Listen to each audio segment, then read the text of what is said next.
চট্টগ্রামের লোহাগড়া উপজেলার আধুনগর ইউনিয়নের উত্তর হরিণামেহের আলী শিকদার পাড়ার ৮ নম্বর ওয়ার্ডে জাল দলিল তৈরি করে লাখ লাখ টাকার সম্পত্তি জবরদখলের অভিযোগ উঠেছে। একই এলাকার প্রতিবন্ধী ডাকাত হাসান মেম্বার গ্রুপের বিরুদ্ধে এই অভিযোগ করেন ভুক্তভোগী মাহমুদ আহসানুল হক। গত 15 ডিসেম্বর বিকেলে নিজ বাড়িতে আয়োজিত এক সংবাদ সম্মেলনে তিনি এসব অভিযোগ তুলে ধরেন।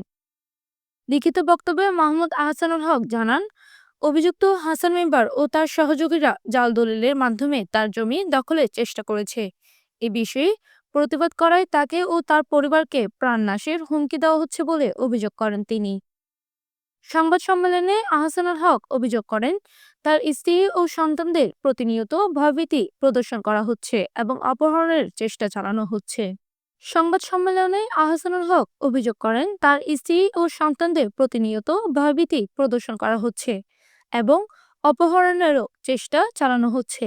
অভিযুক্তদের ভয়ে এলাকায় কেউ মুখ খুলতে সাহস পায় না বলে তিনি দাবি করেন। কেউ প্রতিবাদ করলে তার উপর হামলা ও মিথ্যা মামলার হয়রানি করা হয় বলে অভিযোগ করেন তিনি। এই সময় বিক্ষুব্ধ এলাকাবাসীর পক্ষ থেকে জানানো হয়, দীর্ঘদিন ধরে উত্তর হরিণামেহের আলী শিকদার পাড়ার ৮ নম্বর ওয়ার্ডে গুন্ডা বাহিনী ব্যবহার করে নিরীহ মানুষের জমি দখল করে আসছে হাসান মেম্বার গ্রুপ। নির্বাচিত জনপ্রতিনিধি হওয়ার পর তিনি আরও বেপরোয়া হয়ে উঠেছেন বলে অভিযোগ এলাকাবাসী।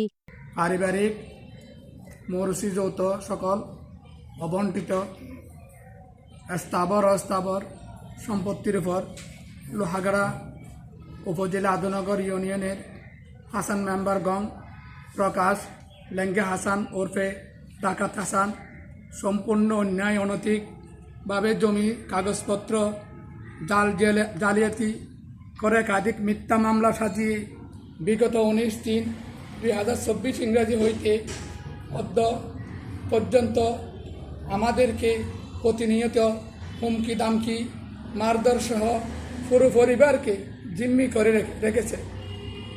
সারমর্ম বিস্তারিত এমত অবস্থায় আমি আমার পুরো পরিবার প্রতিনিয়ত এই কুলাঙ্গার লেঙ্গা হাসান প্রকাশ ডাকাত হাসান তার সৃষ্ট সন্ত্রাসী গন্ডা বাহিনী কর্তৃক নির্মম অত্যাচারের শিকার 19/3/2024 ইংরাজি সাল হইতে এই পর্যন্ত একাধিক মামলায় একাধিক থানায় সাধারণ ডায়েরি ও জমি জমার বিষয়ে স্থানীয় ইউপি লোহাগড়া থানা Satkania civil Chattogram chief judicial magistrate আদালতে মামলা চলমান থাকা সত্ত্বেও আমি কোনো রকম সুস্থ সমাধান বা প্রতিকার পাচ্ছি না। এমত অবস্থায় দেশের গণমাধ্যম কর্মী বা এলাকার সিনিয়র সাংবাদিকগণের শরণাপন্ন হই এবং সংবাদ সম্মেলন করে এলাকা দেশে ও জাতি আইন আদালতের কাছে অবগত করে সুষ্ঠু বিচার চাই এবং এই সন্ত্রাসী লেঙ্গা হাসানগং ডাকাত হাসান এর সীমাহীন অত্যাচার হইতে আমি আমার পরিবার মুক্ত চাই।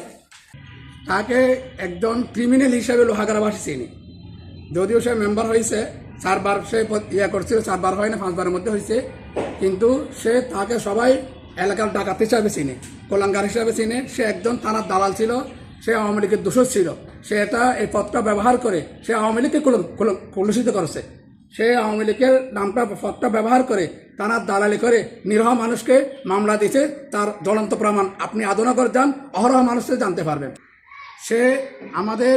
সে মেম্বার থাকা অবস্থায় বর্তমানে সে মানুষকে জাগার বিচারের নামে কারসাজি করে বিভিন্ন প্রতারণা করে মানুষকে এখনো পর্যন্ত সে মামলা দিয়ে যাচ্ছে।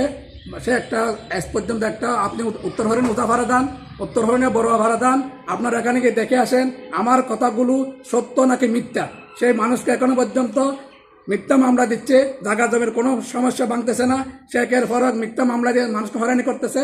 সে আমাদের ডলু নদী, ডলু নদীতে সে বালু ব্যবসা করে আমাদের অনেক বসত বাড়ি নষ্ট করে দিয়েছে।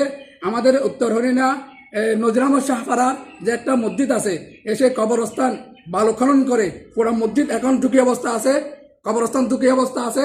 আপনারা সরজমিনে গিয়ে এটা তদন্ত করে আসুন। সে একজন ভূমিদস্যু, তার জ্বলন্ত অহরহ ডকুমেন্ট আছে, আপনারা এলাকায় গিয়ে তল্লাশি করে আসেন। শুরু করে থানা থেকে আমার বর্তমানে যিনি সম্মানিত ইউনুস মহোদয় আছে, ওনার কাছে অভিযোগ দেওয়া আছে কিছুদিন আগে ওই এলাকার বর্তমানে যিনি হেডমাস্টার আছে উনি অভিযোগ দিছে। কিন্তু আমাদের এখানে পুকুর ছিল, আমাদের প্রায় আমার 3টা চাচা 2টা ফুফি আছে, এদের সম্পত্তি এবং আমার ভাইয়েরা, আমরা 7 ভাই 1 বোন হ্যাঁ, আমার আম্মা সহ আমরা 9 জন ওয়ারিশ আমার এই পরিবারের মধ্যে। সে 10 লাখ টাকার মাটি এবং গাছ কেটে ফেলছে এবং স্কুলের জায়গা পর্যন্ত সে কেটে ফেলছে। এখন যে কোনো মুহূর্তে স্কুলটা ঝুঁকি অবস্থায় যে কোনো মুহূর্তে স্কুল ধসের সম্ভাবনা আছে। পরিস্থিতি ওভাবে ছিল তখন আওয়ামী লীগ সরকার আমলে 2024 সালে। তখন আমি যখন থানায় অনেকবার অভিযোগ গেছি, সে আমাকে বিভিন্ন মিথ্যা মামলা দিয়ে আমাকে হেনস্থা করছে। কিছুদিন আগেও আমাকে একটা মিথ্যা মামলা দিয়ে, চাঁদাবাজি মামলা দিয়ে সে আমাকে থানায় ডেকে নিয়ে মানে বৈঠকের কথা বলে সে আমাকে মিথ্যা মামলা দিয়ে ওখানে ধরে আমার ছিল তদন্ত অফিসার ছিল হাসান হাবিব, ওনার থেকে আপনি জিজ্ঞেস করে জানতে পারবেন। থানা গিয়ে উনি আমাকে বৈঠকের কথা বলে ডেকে নিয়ে আমাকে ওয়ারেন্ট দিয়ে ডাকিয়ে সে আমাকে চালান দিয়েছে। শাহানাজ চৌধুরী, শাহিনের পাঠদত্ত ভিডিওচিত্রে PIB 71 TV।